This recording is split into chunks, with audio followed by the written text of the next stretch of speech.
All right, we good? No, we're not good. This damn thing is not being an ass. Mickey Mouse Club. All right, episode. Sorry about that. Super review, episode 15, I believe. Not oh well. And also, this is supposed to be where every video I have on caption says super review episode something. This is what we call super review. I mean, I'll put the episode like I'll say it still. Like it's episode 15, and on the description. But hello, welcome, Eric. Welcome, STS. Pay respects to LABs. Have a good day. But besides that, simple review, episode 15, and this is me a little review because this is a movie I didn't really stint. Beside comparing this film to 10 years to a film that if there's a film I really enjoy, I go in depth. I talk about the film and whatever. Not. The other films are not. And we were talking about a film. This film right here is I only seen it once, and I kind of remember it. So I remember I played the game on PS1, the game, and I don't remember anything about this. The only thing I remember is the scene, the chase scene. I'll talk about in a minute, and that is Tomorrow Never Dies. 007, Pierce Brosnan. All right, about my top three fucking James Bonds. One is Sean Connery, two is Roger Moore, three is Pierce Brosnan. And I mean, Daniel Craig, he's cool, he's all right, but I mean, I'm legend. But I like Pierce Brosnan's films. People shit on the world's not enough. I mean, I haven't really seen that yet, Paul Berry, but let's cover this film. I mean, this film is basically about. I mean, it's any 007 movie has it's a major fucking movie. It's a major franchise. It's fucking awesome. The explosion, special effects, and whatnot. Sex involved. This guy is a. He's a fucking playboy. Well, he's a playboy. He's just a secret agent and gets all the pussy he wants. This is directed by Roger Spottiswoode. Hell, I don't know. And I think this is the last film before Albert Broccoli, Chubby or Cubby. That's what his name. Seen the. I did a review on the documentary. I forgot what the fuck it was called, but the documentary of 007, how it came about. But I think this is his last film. This is before he passed away. Because it said at the very end in tribute of Albert R. Broccoli. This is basically about when a ruthless media tycoon, who is Jonathan Price, he's a. I can't say his damn name. See all this shit? I have no notes or nothing at all. But he's the major bad guy. He's a ruthless motherfucker who tries to destabilize the world economy by orchestrating a deadly standoff between world superpowers. So basically, cyber terrorism. Basically, they like a very first starts. There's a U.S. or British carrier or whatever ship, and they're in Chinese land, but then him and his people, like this fat guy who's in the cyber terrorism, where he helps, like he says that, oh, this Chinese did it, but they really didn't. They did. Bunch of assholes. I mean, all right. I mean, it's really good. It was a fall. It was just a movie. I mean, this is like one of the 007s, which I watched it, but then again, I was on Facebook. So we're in the technology days. Like, well, can't you just get off your damn phone? Well, I kind of got into it much. I mean, out of all the 007 movies, I mean, GoldenEye was the best one. Well, Pierce Brosnan. This is the second one, I believe, came out. And he's all right. He was okay. I mean, stars Michelle Yeoh. I can sit here with the leader chick. But this is what we're talking about. I love the scene, but this is one thing I didn't really care about because every 007 movie, yeah, Q's in it. I mean, the old guy Q, he's been there ever since the first ones.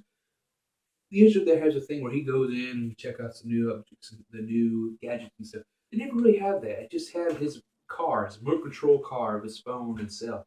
And I thought it lacked in that. It's like, what could you supposed to have the original Q go into the laboratory and see all this stuff? I mean, that's what you do. Well, you actually see her little lair, all her gadgets and toys to kill people with.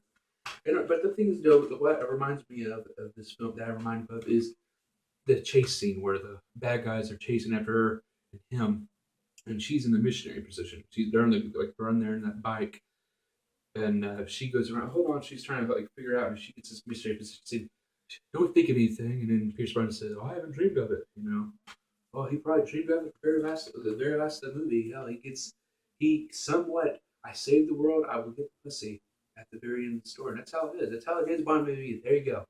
Here is the whole damn movie. There's always a key scene in the very beginning. There's always like some little key scene going on. He saves the world, and you think, oh, he's gonna die, but he doesn't. Then there's a whole plot with the whole like how that happened to be. Like, the whole carriers getting mind whipped, saying from him. I don't know why this guy was the most stupidest fucking dumb. I think he's one of the weakest devil. I think he's one of the weakest bosses. I mean, evil masterminds. I mean, he's a tycoon who just owns a broadcasting company, and he wants to be in power. I mean, I don't understand it, but explosions, gadgets, the fight. He runs and the secret agent. He goes, or so he goes in there like, oh, we need to send you here. It's all right. What was doing? Oh, and he sees his ex-lover right here. His ex-lover was played by Tara Hatcher, who she gets killed. Spoiler alert, got killed.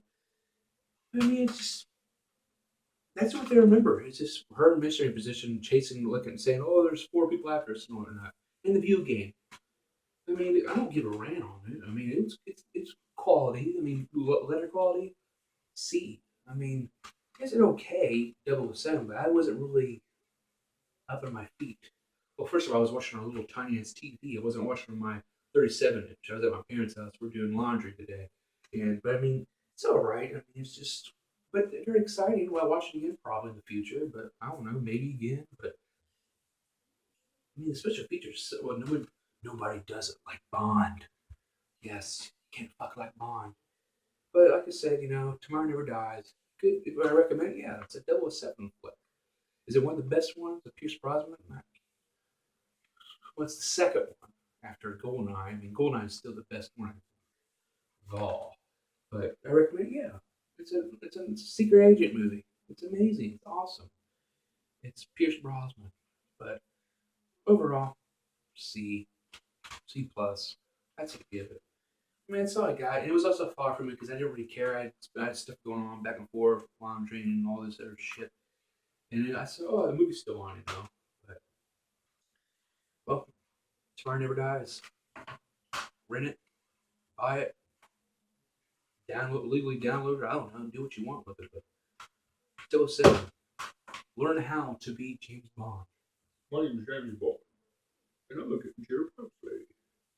Feel this, honey. I'm STS, and we'll see you in the next episode of A Simple Review, which I don't know which my next review will be. I mean, I got a bunch of movies I borrowed from the library, and I got movies in my own expertise. I mean, my own library of movies, my own stack of movies, and I still haven't seen. There's some I want to review, but I'm trying to think what to fucking review. So, but we'll see you in the next episode. Probably tomorrow or later today. Well, after this, later tonight, I'm uploading 10 Years, which was an awesome high school comedy drama movie, which was awesome. So it should be done in a couple minutes or so, and then I'm gonna be uploading this video later on. So I'm out here, like my Cheech and Chong shirt from Walmart. I'm poor. Oh well. See you guys later. Peace.